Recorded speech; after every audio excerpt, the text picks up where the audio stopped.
21 और 22 की व्याख्या करने का कष्ट करें आदरणीय त्रिपाठी साहब। हरि ओम। हरि ओम। ध्वनि श्रूयते? जी जी।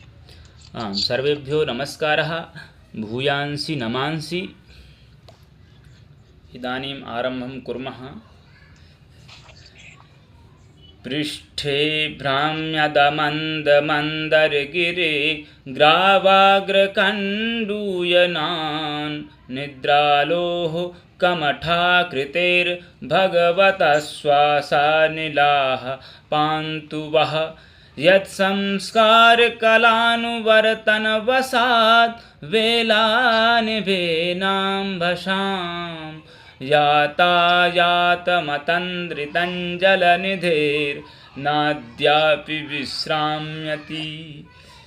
कान्तिः सितामृशति निन्दितशारदेन्दुर्यत्रैकतो विलसिता मसिताङ्गशोभां वृन्दावनेऽपि कृतयामुनगाङ्गसङ्गं राधामुकुन्दयुगलं तदहं नमामि।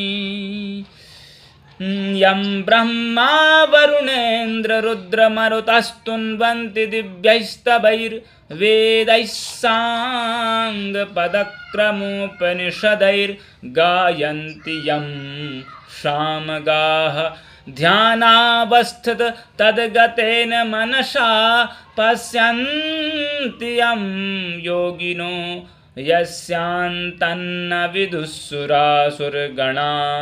देवाय तस्मै नमः, देवाय तस्मै नमः।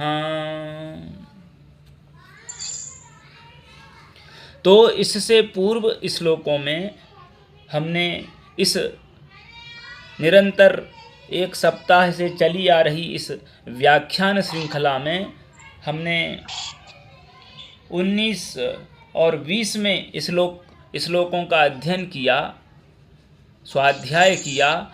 आज हम उसी क्रम में आगे बढ़ते हुए आज 21 में और 22 में श्लोक का आज स्वाध्याय करेंगे। यद्यद् आचरति श्रेष्ठस्तत्तदेवेतरो जनः स यत् प्रमाणं कुरुते लोकस्तदनुवर्तते। तो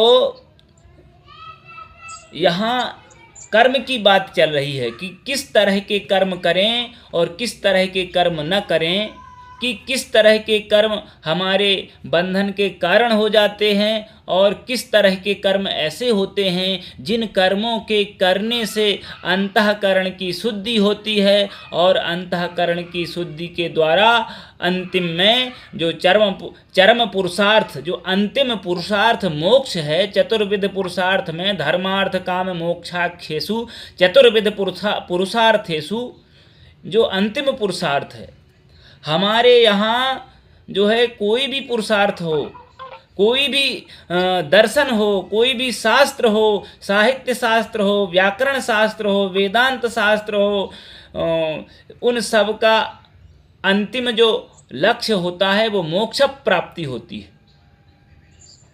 निरतिशय आनंद की प्राप्ति कराना ही तत्त शास्त्रों का लक्ष्य है।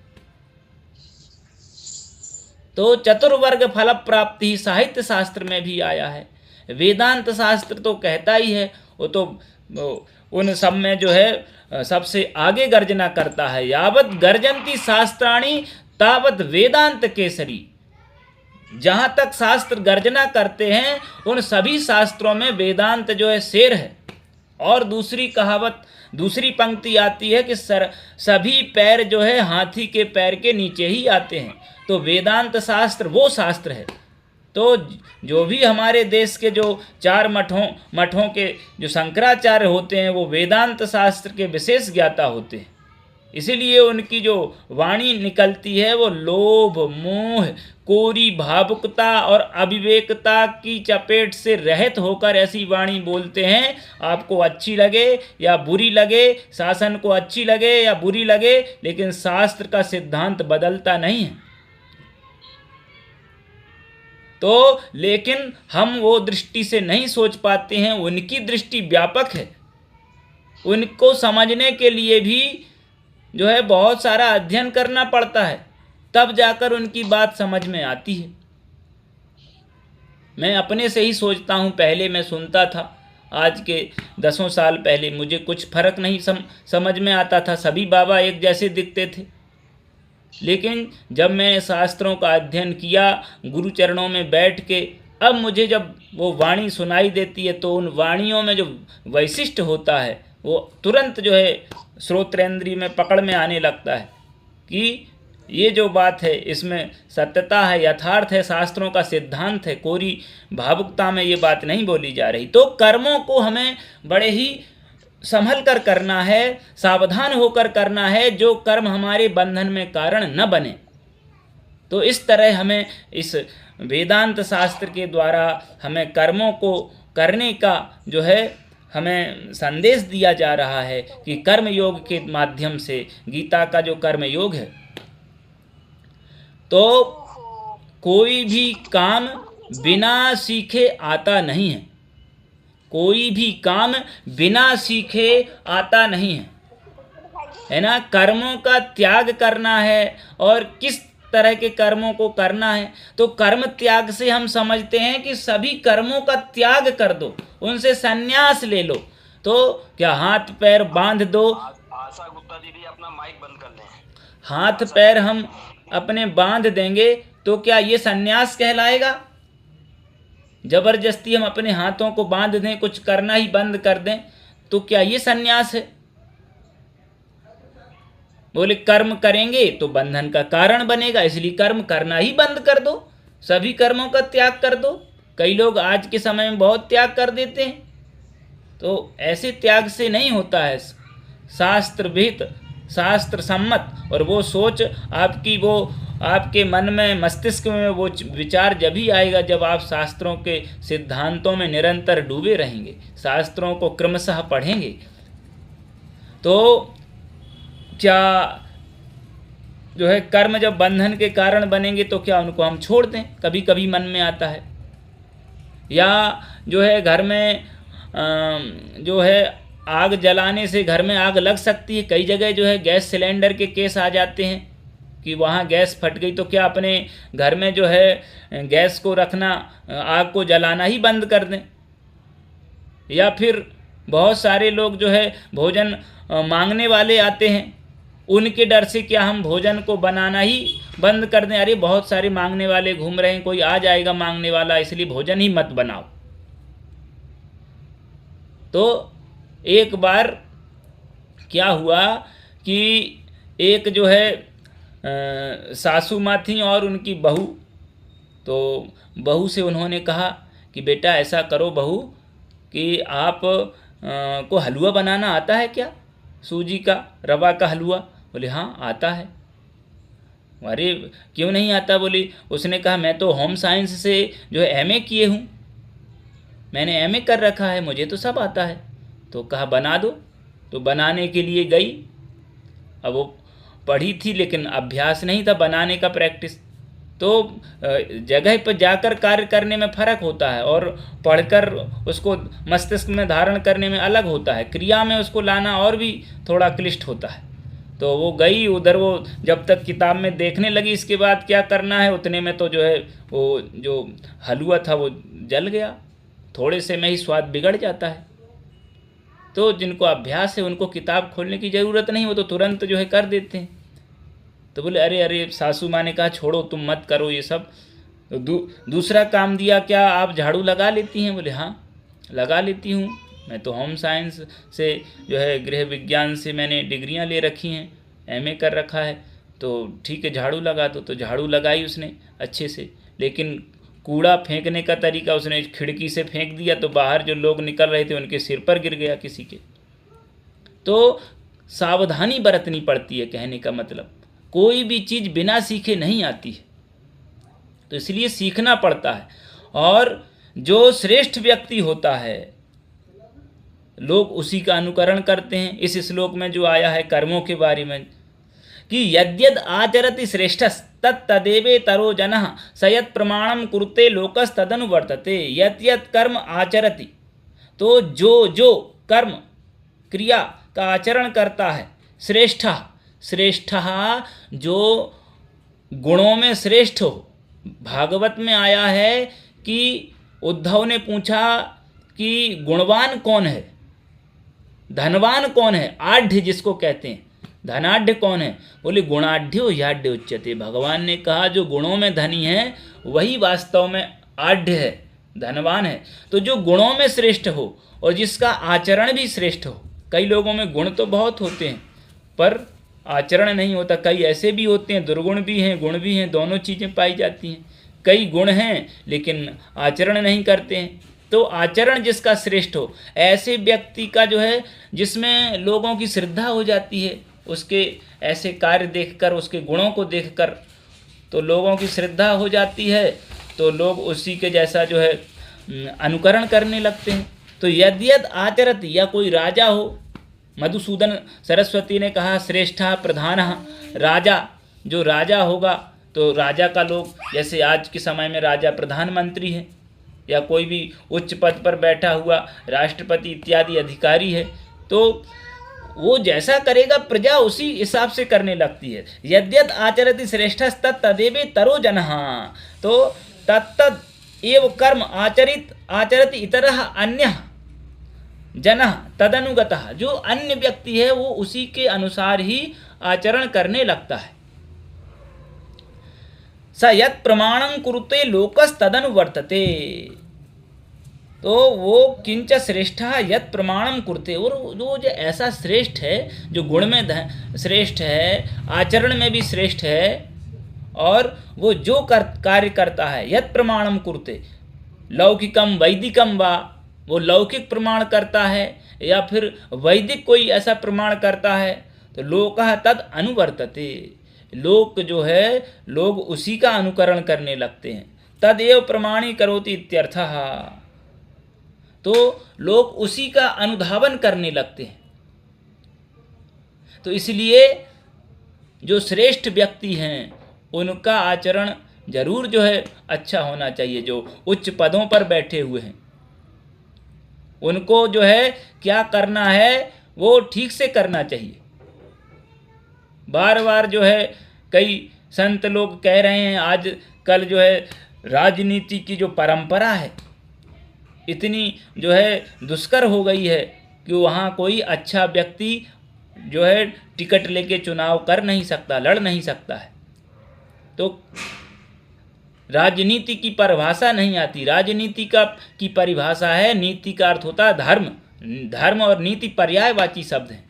राज धर्म का पालन खुद करना और कठोरता से दूसरों को करवाना। तो इस तरह से जो श्रेष्ठ व्यक्ति करेगा, क्योंकि आप हमेशा जो है मीडिया पर छाए रहते हैं, तो कोई भी हो उसे जो है अपना आचरण शुद्ध करना चाहिए, और कोई भी जो है उसके अंदर जो गुण है उसको संभाल के समाज में बड़ी ऐसे प्रस्तुत करना चाहिए। तो अगर आप सनातन की रक्षा के लिए आए हैं, जो चिरंतन जो पुरातन धर्म है, जिस धर्म को भगवान ने सबको सिखाया है, तो आप उसकी रक्षा कर आपका कर्तव्य है। चाहे वो गौ रक्षा हो या कोई भी रक्षा हो, चाहे वो मंदिर की परंपरा हो। अरे पहले आज जो है विश्वविद्यालय में मंदिर संस्कृति के ऊपर चल रहा था, तो मंदिर जो है बड़े बड़े मंदिर क्यों बनते थे। आजकल कई लोग कहते हैं मंदिर जो है बेकार में आप पैसा खर्च कर रहे हैं, सरकार पे भी प्रश्न चिन्ह लगाते हैं, और कई बार जो है इस तरह से चलते रहते हैं प्रसंग। तो मंदिर संस्कृति इतनी विस्तृत थी, जो है मंदिर में जो है गौशाला भी होती थी, छात्र भी पढ़ते थे, और घुड़साल भी होता था, हाथी भी रहते थे, और वहाँ यज्ञशाला भी होती थी मंदिर प्रबंधन में। तो उससे पूरी मंदिर संस्कृति में जो है जो भी चढ़ावा आ रहा है वो अच्छे कार्यों में उसका विनियोग होता था। तो उसी से सारी सभा लोग वहाँ एकत्रित होते थे। आज हम एकत्रित नहीं हो रहे हैं, दूसरे तंत्र के लोग एकत्रित हो रहे हैं। तो जो हमारी संस्कृति थी वो उन्होंने जान ली, उन्होंने ठान लिया गीता का वाक्य कि स्वधर्मे निधनम श्रेयः, हमें अपना अभी यही पता नहीं धर्म कौन सा है, कर्म कौन सा है। दूसरे लोग अपनी वर्ण व्यवस्था को अपने यहाँ पाले हुए हैं, लेकिन आपके यहाँ खराब बता रहे हैं। तो ये सोचने का विषय है, पहले हमें उस पर शोध करना चाहिए कि ये दूसरे लोग क्या, इनके यहाँ भी वर्ण व्यवस्था बिल्कुल ख़त्म है। आपके यहाँ ख़त्म होने के बाद भी आप वैकल्पिक जो है रूप से आप अपनी वर्ण व्यवस्था को चला रहे हैं, राज शासन चला रहे हैं, और दूसरी जगह कैसे खराब हो गई। तो इस तरह से बहुत सारे विषय हैं जो हमें गीता के द्वारा, देश यदि चलाना है तो गीता का ज्ञान होना चाहिए, और यदि आपको अपने परिवार को ठीक से चलाना है, संबंधों को हमेशा बचा के रखना है, तो रामायण का ज्ञान होना चाहिए। इस तरह से ये बड़े ही अद्भुत ग्रंथ हैं दोनों।